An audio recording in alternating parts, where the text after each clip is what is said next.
Burns Park is not a particularly inviting park. It's a big triangle of grass squeezed between Leetsdale Drive, Alameda Avenue, and Colorado Boulevard. It's hard to get to, with no street parking on the busy surrounding streets, a tiny parking lot that you can't turn left into, and the only park amenities are a few scattered picnic tables. This patch of green, cramped inside of urban sprawl, would be totally unremarkable if not for this handful of large abstract sculptures. There are no plaques or signs, they're just here. What is this place? You wouldn't know it by looking at it, but this park has quite the story. The sculptures you see today are not exactly what you would have seen when they first showed up 56 years ago. There's a reason why this sculpture, which was made in the same year, was missing from the park until 2010. And as the city continues to grow around it, the future of this park is still not clear.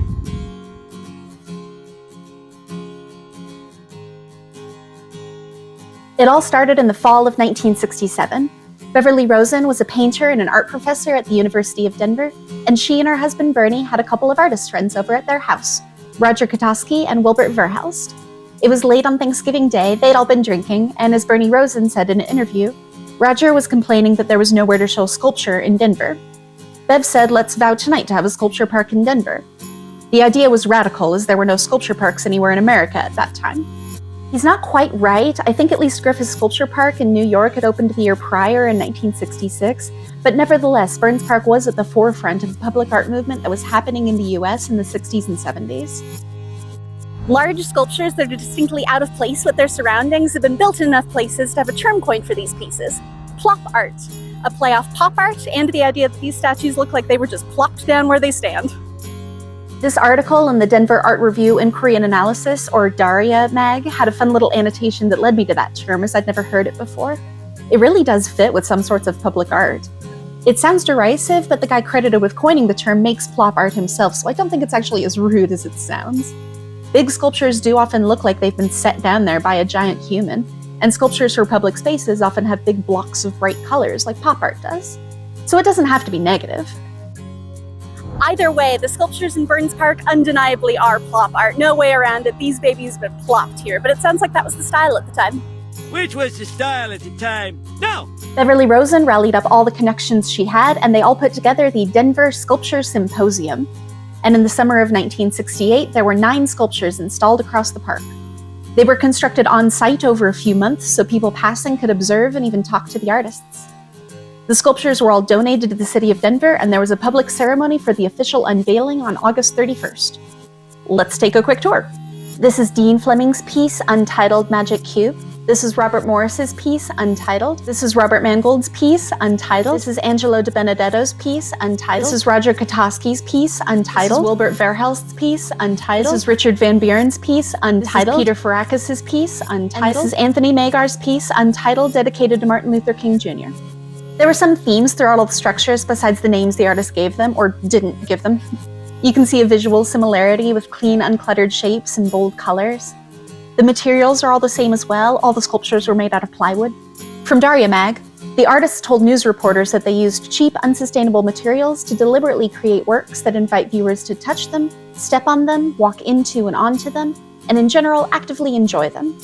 Their source is a magazine from the time that isn't archived online, and that was the issue I had with collecting anything on what the park was like when all 9 of these sculptures were installed. Magar's sculpture that was dedicated to Martin Luther King, who had been assassinated earlier that year, may have been painted black and red when it was installed and repainted to be all black at some point, but I only have one source and no other details on that. It's also not clear how long all 9 sculptures were here, or even how long they were meant to be here. Most of what I read made it sound like the sculptures were only meant to be here for a year, or even just for the season. That made sense to me. The people who put together the 1968 Denver Sculpture Symposium were probably hoping it'd be popular enough that they could do another one. This Burns Park document from the city of Denver has a really good timeline, but it plays coy on this topic, saying they were intended to be temporary, but also that the sculptures had an expected lifespan of 15 years as originally constructed, which doesn't sound right to me for painted plywood being left out in the sun and snow. But in any case, the Denver Sculpture Symposium turned out to be a one-time deal, and Burns Park entered the 1970s with, as far as I can tell, these 7 sculptures. According to Michael Paglia at Westward, it was in this time period that Robert Mangold demanded the city repair at least his sculpture, but instead it was torn down, seemingly in reaction to him making a fuss. The city's timeline indicates the same time period as when the remaining sculptures were wrapped in fiberglass and repainted to preserve them, but it's not clear which sculptures were included in that process. I'm also not sure how early or late in the decade any of this happened. This article, archived on Colorado Historic Newspapers from 1976, mentions the Morris sculpture still being in the park, but it doesn't have any other details for our timeline. By the 90s, I'm fairly certain that the Mangold and the Morris were gone too, and these 5 sculptures remained. In 1995, a group formed called Friends of Burns Park, and perhaps it was in reaction to what was about to happen, but they were not able to stop it.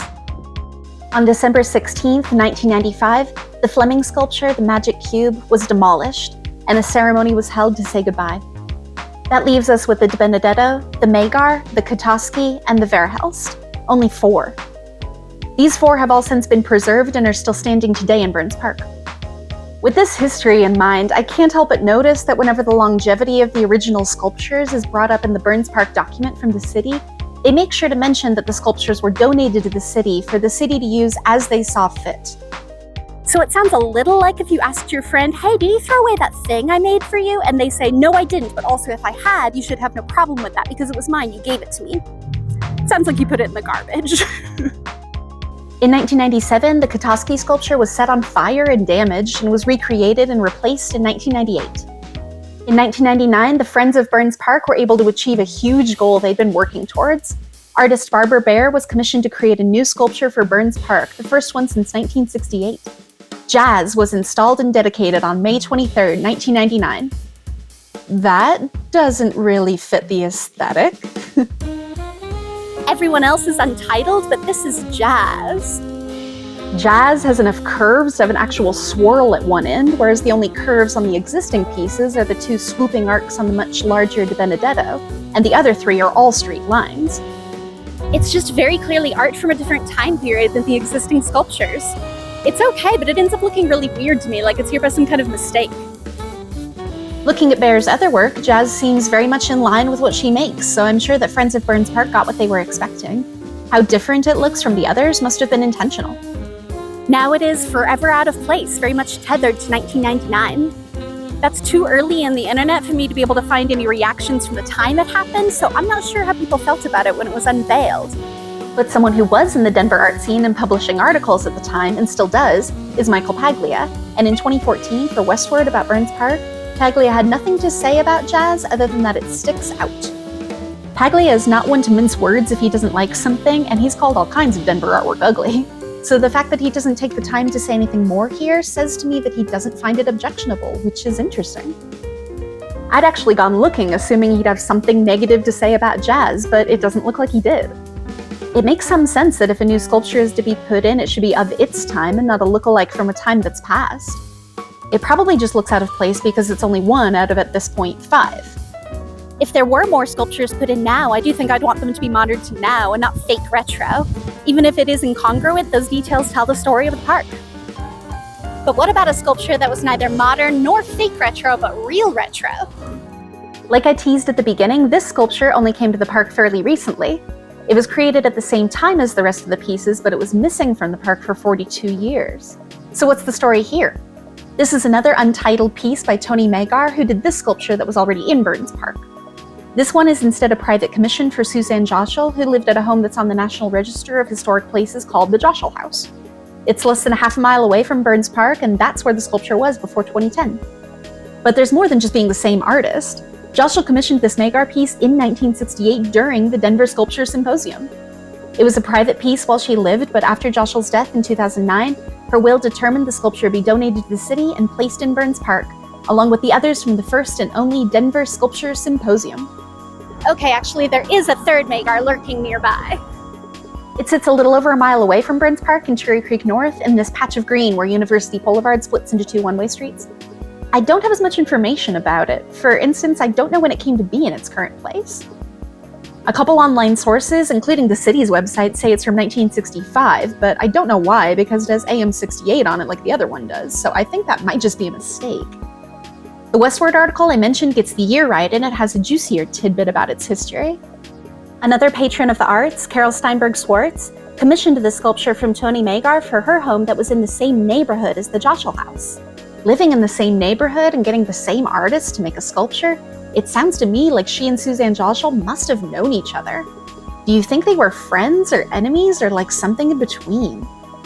Hilltop was and continues to be a neighborhood of extremely rich people, obviously if they were commissioning bespoke sculptures for their lawns, and rich people drama is usually interesting to hear about, if only just to imagine living such a life that your problems are as mundane as needing to have a better giant lawn ornament than your neighbor. But I can't find anything else about Carol Steinberg-Swartz online, so there's no one nowadays telling that story. Leaving aside the idea of juicy gossip from 50 or 60 years ago, I'm still hoping to find out some more of the concrete details, like in what order the sculptures were commissioned or when this one came to be here. I think it's a good spot for it, nearby the little sculpture family without crowding Burns Park with Magar sculptures. Jumping back in our timeline real fast, in 2004, the De Benedetto sculpture was remade in concrete instead of the original wood. Then in 2014, Burns Park had a bunch of buzz around it again with another sculpture exhibition in the park on August 9th called Experience 1968. The artists were named Trine Buemiller, Claudia Mastrobuono, Nicole Banowitz, Matt Scobie, Nikki Pike, and Tara Reinders. The sculptures were temporary and are no longer in the park. And unfortunately, even though 2014 was only 10 years ago, I'm not able to find as much about these sculptures as I was hoping. This video of the event was uploaded to the Denver Arts Venues Vimeo page, but it doesn't have any narration or anything to tell you who's who or which sculpture is whose. These ones by Scobie, Buemiller, and Pike have pictures in the document from the city, so these ones are theirs. Banowitz posted about her sculpture on her WordPress, so this one is hers. Tara Reinders has a website, so I could confirm that's her in the red dress, but I'm not clear on if she also created a sculpture or if the dancing was her part of the event. This one may have been hers, but it might be Scobie's. I don't know why the footage is reversed, it's like that in the original. Either way, that almost certainly means that this one is Mastrobuono's sculpture. This video also shows a little more of what went into these sculptures. It looks like the Banowitz was inflated by generators, there was maybe a sound element to the Pike, and there's something creating steam or smoke as part of the Buemiller. I'm glad we have this video. It's fantastic to see a little of what this day was like for the people who were there. But also, this event frustrates me, not only because I can't find out that much about these sculptures despite it not being that long ago, but because it feels like the efforts put in by the city and the community really slipped in 46 years. The two Burns Park events in 1968 and 2014 were organized in the same way, with the materials for the sculptures being donated so that the only costs were labor costs. The 1968 sculptures being made out of painted plywood and unlikely to last beyond a few years doesn't feel very impressive, but it was a huge endeavor, especially compared to the sculptures of 2014. They were made of cardboard, and they were only on display for a single day. There was no opportunity for someone like me to come find them years down the road. They're all long gone now, and that's the last time new art was put in Burns Park. And the last 2 points in our timeline, the Kotowski sculpture was once again destroyed in June 2020, this time by a windstorm. It was removed and then remade in steel and placed in the park sometime in 2023. Denver Public Art posted a video of the new steel sculpture on their Facebook page, but didn't state when the installation actually took place. There was very little fanfare. I didn't find a single article about this swap out, and it happened after the city put together its timeline. It was only after finding an archived version of the Hilltop Neighborhood Association website and then confirming that the Kotowski is indeed missing from the park in Google Street View in 2021 that I realized how new this steel version is. It does give me some hope that the city hasn't given up on Burns Park.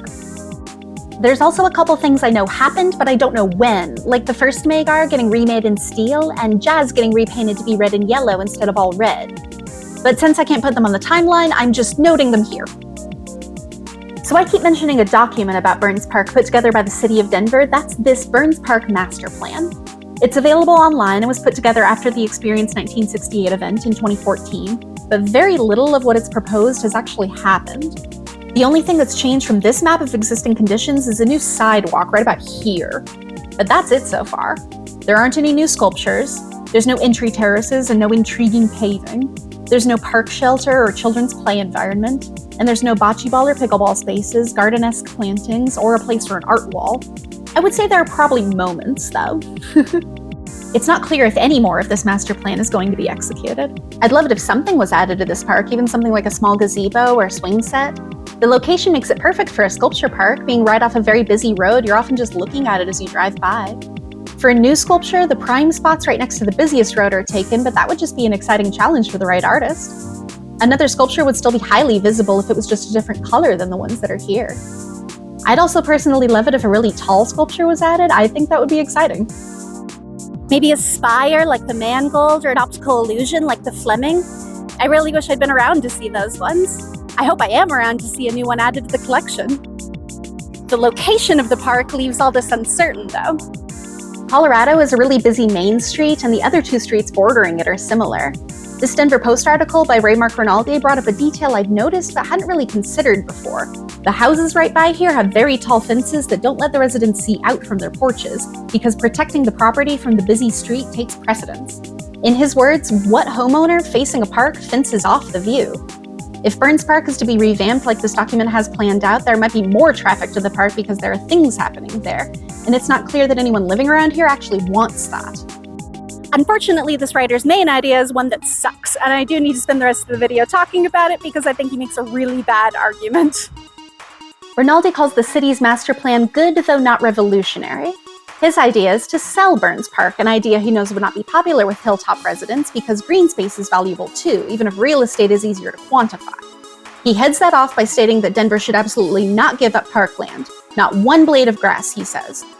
He then states that Denver should give up this particular parkland. He phrases it as trading Burns Park for a park on the Gates rubber factory site or somewhere along the river. And of course, with all that money, the sculptures can be moved in the civic project of the century. I guess he's envisioning this chunk of land being worth enough money to finance the project of moving 6 enormous sculptures, at least one of which is probably very delicate, across town to an as-yet undefined location, and then having plenty left over for creating a new park or even a bunch of little parks all across Denver. That doesn't sound right to me, but I could be wrong about how high those kinds of labor and materials costs would run. He also suggests preserving a piece of these neighborhoods that are closer to downtown, keeping land out of the hands of developers there, but he doesn't explain why the history of Burns Park is not worth preserving. There was nothing to preserve at the Gates rubber factory site. The land Burns Park is on might be more valuable than similar land around 5 Points, but he doesn't talk about the history of why that might be the case. His reasons for not liking the park don't even hold up. He says nobody visits it, which, skill issue. Nothing's stopping you. He says that it's noisy because of the Target across the street, and I guess everyone has different levels of acceptable traffic, but I don't think the Target really factors in specifically. He says dogs don't even like it, which is just, what the hell are you even talking about, man? It's a park. Dogs like it fine. I've seen people playing with their dogs here. He says even if it offers beauty, it will never provide peace. But I have 3 rebuttals to that. Firstly, its beauty is enough to keep it. Secondly, its history is even more of a reason to keep it, and this article really glosses over what I obviously think is a really interesting history. Thirdly, these streets surrounding it are busy, sure, hence the tall fences on the houses he mentions, but there's still an event venue inside a mansion behind those fences. In the same way, the park is large enough that once you're in the middle of it, it's not particularly loud. Which is another reason dogs like it. There's a lot of room to throw a dang ball. And it's also the reason you want to sell it, because it's a decent-sized chunk of real estate. Doing so wouldn't be revolutionary, it would be short-sighted and ridiculous. Rinaldi even admits here that he thinks the sculptures are nice to look at from your car, and that that's purpose enough for a park. About the city's master plan, he doesn't spend much time on what the plan actually says, but he tells us what he feels are the possibilities, one of which kind of lines up with the master plan at the start. Maybe we could integrate tennis courts, soccer fields, and playground equipment into the existing art. Imagine we could have artists design the goalposts, asphalt courts, swing sets, sliding boards, and fences. It could be the country's first art playground, luring folks near and far. And at this point, he shoots down his own idea by saying the residents wouldn't go for anything that draws in too much traffic, citing that this is the same neighborhood that refused a Walmart. Those two things are just not the same. That should be obvious. Also, building some more sculptures and some recreational spots doesn't have to mean making it into a destination for folks near and far. You're making a reverse slippery slope argument. What if the park was too good? It's not a reason to turn it into a coffee shop. This article was written in 2015, and now in 2024, the Gates Rubber Factory site is still empty, and like all of Denver, it's being rapidly surrounded by new developments. But do you know what the developers have continued to add around that area? Public sculptures.